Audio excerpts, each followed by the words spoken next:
Hi, it's Jared from Strongroots Farm. Today we're going to go through the top 10 mistakes that I've seen people make as they start a small farm or a homestead. Now this is not meant to be an exhaustive list. There's thousands of mistakes people can make, but this list comes from my personal experience, mistakes that I have made or mistakes that I have seen people make as I consult for farmers and homesteaders and as they get started with their business, all these kind of things.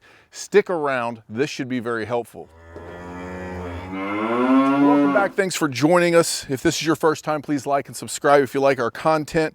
As we go through this list, please comment below if you've made one of these mistakes or if there's something that's not on my list that was a huge mistake as you got started. Help our viewers, as everybody gets started in this journey, there's lots to learn, and help us out, spread that wealth of knowledge, we'd appreciate it. All right, as we get started, my list here is not in any particular order, not by importance or timing or any of that stuff. So 1 and number 10 can be just as equally as painful as you get to begin.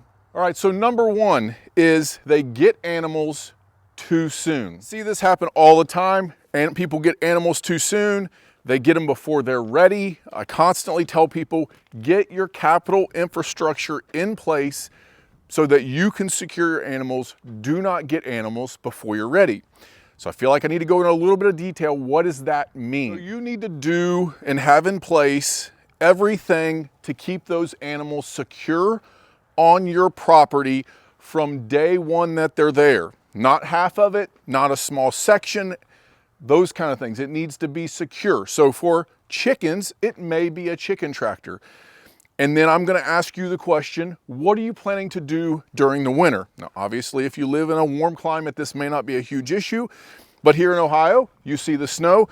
What are you doing for your chickens in the winter? Are you planning on covering that chicken tractor with plastic and running power to it for a heat lamp? Are you planning on putting a yard barn in, style of a coop where you can put them in somewhere warmer? Fine, but all that needs to be in place. Don't buy chickens and have a chicken tractor and say, we'll get the yard barn later as we get closer to getting ready for chickens. And since our farm is mainly a cattle farm, what do you need for cattle? So you need a fence, and you need good fence. You need tall, strong fence, okay? And I would recommend that it has a hot power wire on it. So all of our fence up here around the barn is woven wire fence, and it has an electrical fence bumper wire on the inside towards the cattle. I'll take you over here in a second and show you high tensile fence, which is also acceptable for cattle. I do like woven wire around the barns, especially where you're going to calf for a young calf. Young calves can get their heads in woven wire. It's fine. They're not really going to get hurt, but there is a possibility that they could go through.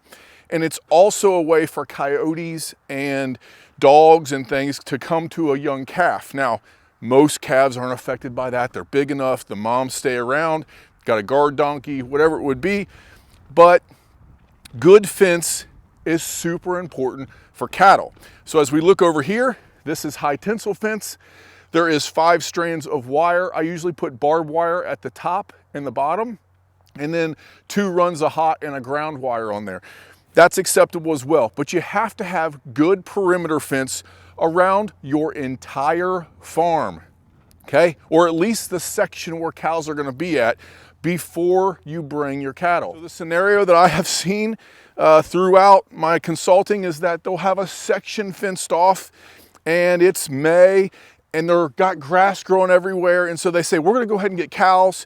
And I'm like, well, what are you gonna do during the winter? Well, what we're gonna do first is finish the rest of this farm with the fence. We're gonna get all that done.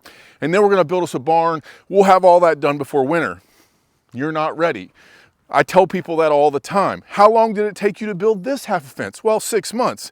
And you think you're gonna build the rest of the fence and a barn before winter? It's not gonna happen. The other thing, they buy calves, they buy cattle, and they don't have hay. So what are you gonna feed them in the winter? Do you have hay? Well, we see hay on Facebook Marketplace.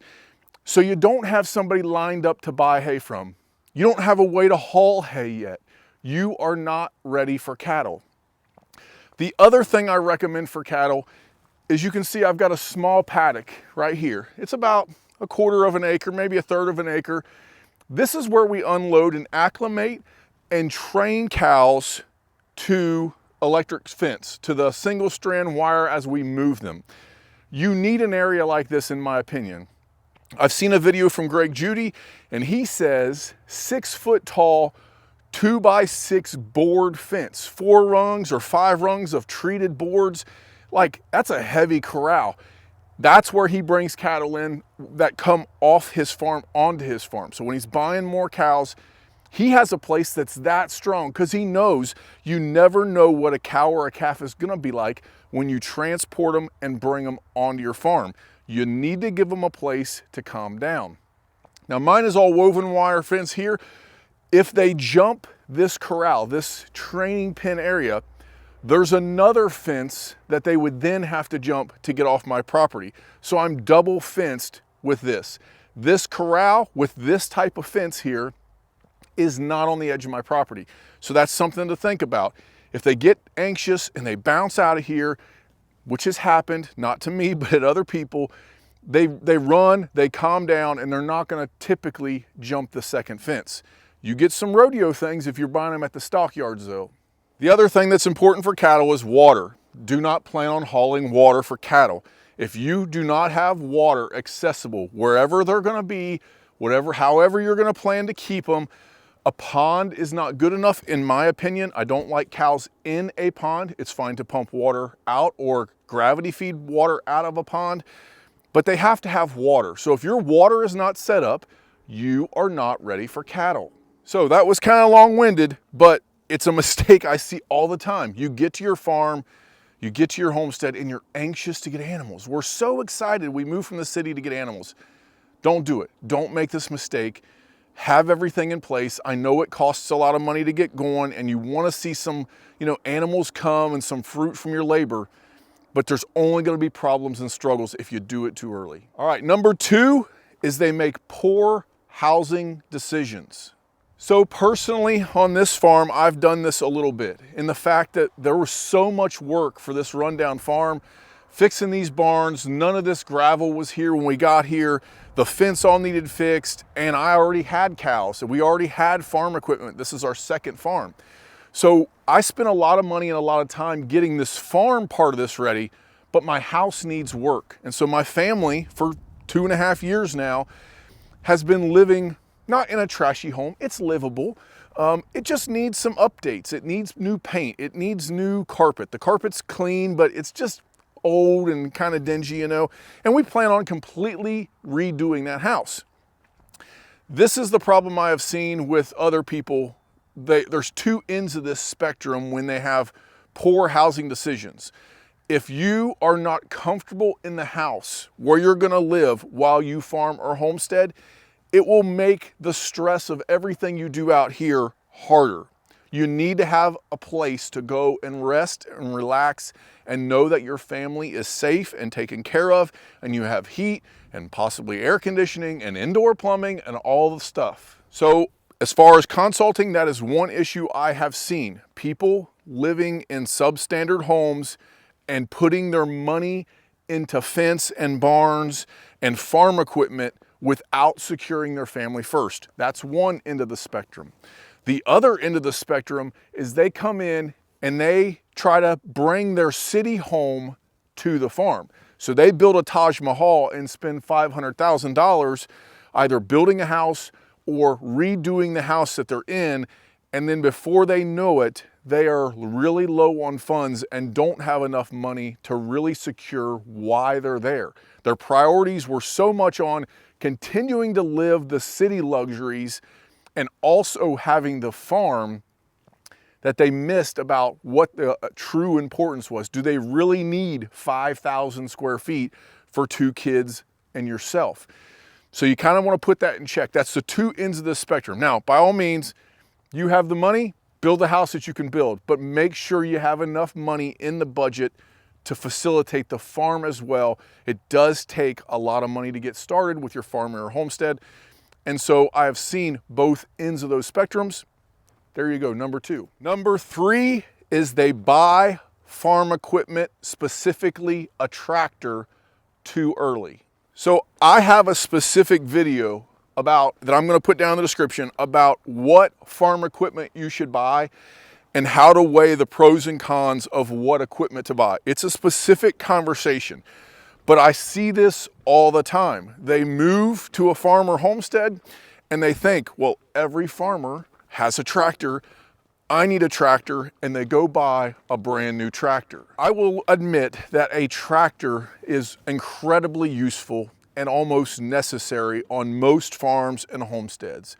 The problem is that they are incredibly expensive. And so if you are buying a tractor and you haven't done a full budget for your farm yet, you have bought a tractor too early. Now, if you come to your farm or your homestead with equipment, dad's old tractor, or somebody gave you something, or you had something at a piece of property that you had before, fine, that's it.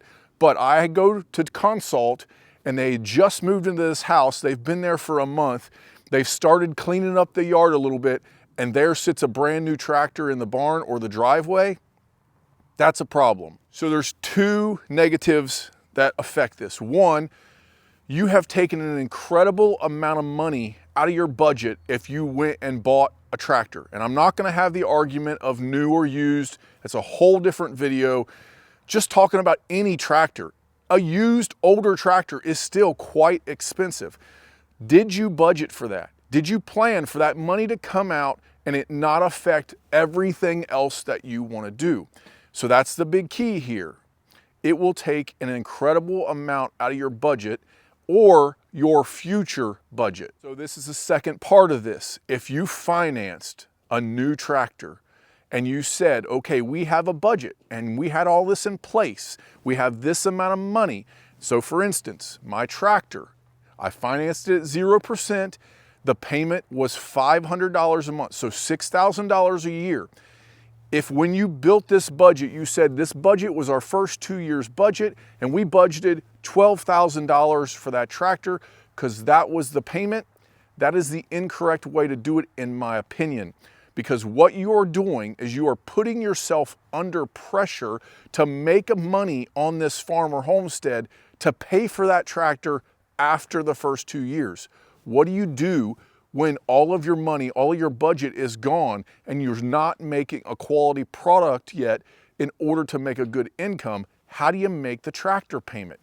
I see this happen all the time. The third part about this is that I see people make, and it happened to me at one point in time, is you really don't know what kind, what size of tractor to get. I have seen 80% of the time that I consult, somebody buys a tractor, a year later they realize it's not big enough. It's not big enough to do all the things that they want to do. Or they didn't realize how important a certain item on that tractor was, whether it be a bucket or a hydraulic hookup on the back end or front wheel assist. It takes time to learn what you need and what you can deal with. So maybe you could go smaller and save some money. It takes time to learn that. So please, if you just bought land, do not go out and buy a brand new tractor month one. Take some time, figure out what you need to do, borrow some equipment, rent some equipment until you figure out what you really need, until you think this budget is realistic. Fourth thing that I see people make this mistake, and luckily I've been good enough to miss this one myself, but they spend more money on fancy equipment and barns than they do on genetics with their animals. So they build a $100,000 cattle barn before they really even have the first cow, and then they try to go to the yard and buy the cheapest animals they can buy. That is the wrong thing there. Do not spend a ton of money when you get to a farm or a homestead on a brand new fancy barn because you think all farms and homesteads have nice big barns, a nice big shop to work in, an equipment barn, all of these things. They build these big barns and then out of their budget they realize we don't have any income to pay it back. If you actually did in a financial analysis on cattle, you would realize it takes many, many, many years to pay off, especially a $100,000 barn, but pay off any barn for that matter. Now it's my opinion, and I have it as well, that a barn or shelter or some sort of structure is needed, especially in my area of Ohio, to protect animals, feed animals in the winter, okay? So it is a necessary thing that you need to have, in my opinion, before you get cows, but you can't spend a buku amount of it. Cows do not care how nice or fancy your barn is. This is a 20 by 60 lean-to, and then it has another 12-foot little extension here that you see where we feed hay underneath. I paid $7,000 for this barn, which is enough money, but I built it by myself. The shop was here when I bought the farm, but they don't need, this is pretty nice, I'll admit. They don't need something super fancy. An old tobacco barn, anything can be shelter for them. At least a windbreak, some place that they can get out of the wind, whether that just be posts and metal up on a wall like we have on our compost wall over here. That can get you through the first year perhaps. But overspending on a fancy looking barn with fancy trim, red barn, white doors and trim, you know what it looks like. The cows don't care. The fifth mistake is they go into this venture alone. Now, what do I mean by this? I'm not saying you can't do this as a single guy. Like, you know, I'm married and have kids, and I'm not saying that you have to have a family to do this. Does it help? It could hurt you if your kids are teeny tiny, actually, because it takes a lot away from your family. It's nice now that I have a 14-year-old that can do chores for me. It helps. But what I mean by this is you're going into this adventure with no community. And I see this happen a lot. They move to a new area, they move from the city or whatever it would be. Their friends are all now 30, 45 minutes, an hour away. They have no friends, no family in the area, and they have no connections to community of people that can help them, that can advise them. A mentor is worth $1 million. Can it be done without a community of people? You know, as far as a commune and 20 families going in together? Absolutely, people do it all the time. But I would spend the first year trying to build community. If I moved to an area where I didn't know anybody, I would learn the local feed stores and feed mills and people's names, and I would start small. Can you have backyard chickens? Absolutely. Should you get a herd of cattle without knowing the other farmers around here that can help you? It's probably a bad idea. It's a better idea to have community, have people you can call, know the guy and the neighbor down the road that has cows and say, when you have problems, hey buddy, what do I do? I'm new to this. How do I get help? Community is a huge thing, and going in alone is a huge mistake if you're starting a small farm or a homestead. Number 6 is they don't write down a budget. Now, I'm going to emphasize write down, okay? So there's 2 things that have to happen, in my opinion, for a budget to work. 1, it has to be written down, and 2, it has to be stuck to, okay? You got to stick to the budget. It has to be realistic, which means a mentor could help you with that. That's where a mentor and a community and people that know really understand things. YouTube and books are not enough, okay? You need a budget though. You need to write it down. Count the cost. The man who builds a barn without counting the cost is sure to fail. The 7th mistake that I see people make, and this is usually when I've been called in to consult after they've been there a year or 2, is they have financial struggles because they are marketing to their production versus producing to a market. So what do I mean by this? I'm sure you've seen it. These people that go out and get some fancy animal, right? This fancy wooled goat or sheep to make fancy blankets, or an emu, or whatever it would be, llamas, right? And they get these things because they think they're cool. They think they're neat. They like having the animals. They're precious. They're pets. And they get them, but they have no idea how to make money with them, or what they're worth, or where to sell them. And they're told a lie. And I see this often, right? Well, the guy who we bought them from told us we could get $1,000 a piece for a baby and they'll have 3 babies a year. And he suckered you into paying that, didn't he? I see this all the time. This is one advantage to starting small, but understand or know where you're going to sell things. So if you're planning on making a profit, how are you going to do it? Well, we plan on butchering cattle for meat. I see this all the time. It's a great idea. That's what we do as well. But do you have customers? Do you have people lined up? Are the 3 neighbors across the street also doing the same thing? Okay, these are key things that you should know before you buy the animals. How are you going to sell them? Now in the cattle market, which is probably one of the only markets left in America that you can actually take an animal to a stockyard and get a fair price year after year, it does go up and down. The hog market has been shattered by corporations. The chicken market is pretty much owned by Tyson. And there are, I mean, you can take sheep and goats and things to a stockyards, but the price just really isn't there to even make it worthwhile. Other than cattle, really. There's horse, you could sell other things, and don't, beat me up on that one. But what I say is that the market is so much better if you create it yourself, if you can sell from your farm rather than taking it to an auction somewhere. But the big mistake is raising something and then trying to create a market to sell it, and you get stuck with it. So to give you good advice here, what should you start with then? And how did we start? Well, we started with things that we ate. So if I raised cattle and I couldn't sell them, we could eat them, right? So we started with cattle. We had chickens, layers, and meat birds, and we have pigs. That is the 4 predominant animals that we raise here on our farm today.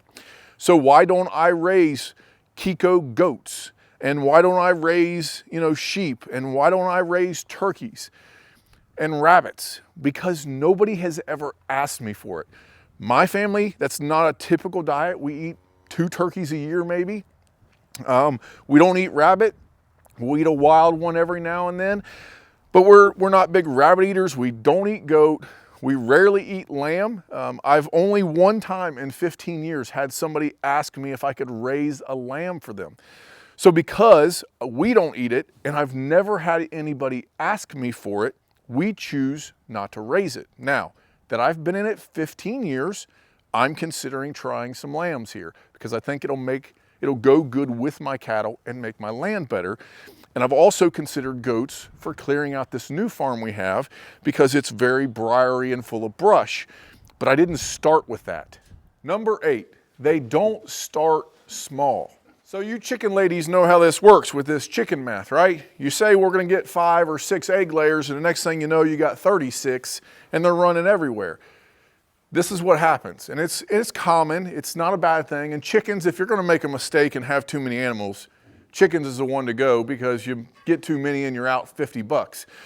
But getting too many animals, not starting small, biting off more than you can chew is a common problem I see. People get 50 acres and they think we need to fill it with cattle year 1. You don't. It's okay to let somebody bale half of it and make a little money on hay, or get free hay when they bale and you do it on halves. You do not have to fill that farm year 1. You do not have to try to maximize profits with a low education or experience level year 1. In fact, I rarely see anybody do it. I rarely see anybody buy 100 head year 1 and come out on top after 2 or 3 years. It takes time, it takes experience. You need to start small. In fact, I have a video about what do I mean by starting small. I'll put it down in the description, and I'll line out with every animal. What does starting small mean? The 9th thing that I see, and then I see this a lot with consult people, is they believe YouTube and books have made them experienced. They think, well, we've gained the knowledge. For a year we read books. For a year we watched YouTube. We now know what we're doing. Or another thing I've seen in this same category would be they had experience with another animal and they think they can just transfer that to any other animal. For instance, I went to a consult and a lady said, we've been breeding dogs for 5 years. Cattle are pretty much the same. Wrong. YouTube, and I'm a creator, YouTube is deceiving, right? You don't get to see everything. You don't get to see the hardships all the time. I try to be very transparent on our farm about the pros and the cons and show you our mistakes. I'm even talking about some mistakes that we've made here, but you don't get to see everything. It's not the same. So taking what I say in a video and thinking that you can go and do it without any other help, or giving yourself too much confidence. And that's mainly what I see is people are too confident in their ability to do what they see other people do on YouTube or that they've read in books. They've read 2 Joel Salatin books, so now they think they're ready to start a farm and they're not gonna have any problems. They just have to follow this recipe. There is no secret recipe. I don't care how many books you read or how many videos you watch, it never makes up for experience. And the only way you're going to combat this is to start small and take your time. That's all I can help you there with. Number 10, and this one's hard for me, they listen to too many people. So what do I mean? They glean from certain people. They'll listen to 10 different guys tell them how to do something, and they glean pieces from it and think they're able to put that puzzle back together and it work. You cannot take this guy's advice and mix it with this guy's advice and it always work. One guy may suggest stockers in cattle, and another guy suggests a cow-calf operation, and another guy who breeds chickens and does it that way and has fancy show animals, this guy, and you mix all those together and think it's gonna work. That's where I see people making a lot of mistakes. So for instance, and I'm not beating up any specific YouTuber, I respect all these guys I'm gonna mention, you watch Greg Judy and he tells you the benefit of South Pole cattle, which we have some. In fact, I've purchased them from Greg Judy. And you believe what Greg Judy says, they're great grass-fed genetics, and then you listen to another farmer that tells you to have Angus, which we also have a few of those, and he tells you how to sell at the market. And so you've set up this strategy where you decide to buy South Pole cattle, but you decide to raise them in a colder climate, and then you're going to take them to a stockyard to sell them.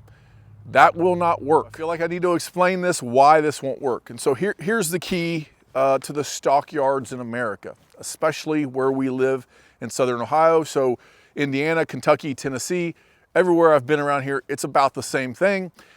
Cows that are not black do not sell well at stockyards, especially South Pole cattle. Well, why not? Well, South Pole cattle are smaller. They're not your typical breed. Grass-fed genetics are not ranked higher at a stockyards. They want to send these cows to a grain or silage feedlot to put them back in the major American market.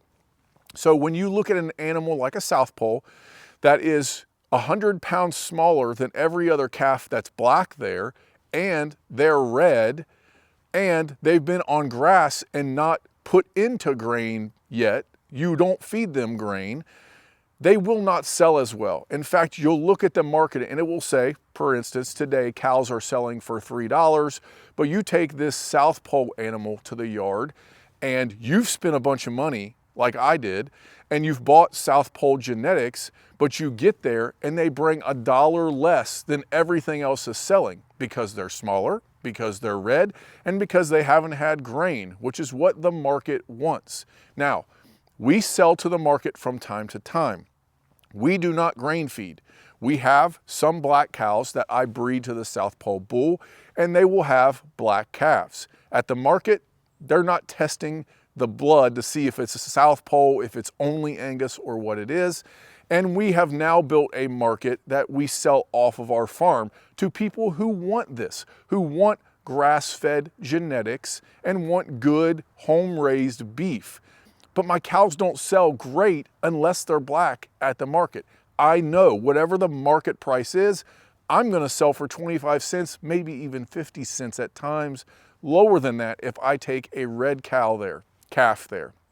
So mixing those ideas, mixing those pieces of advice will not always work. Second thing in this, what works for somebody else is not guaranteed to work for you. Starting small is, again, the only way to combat this.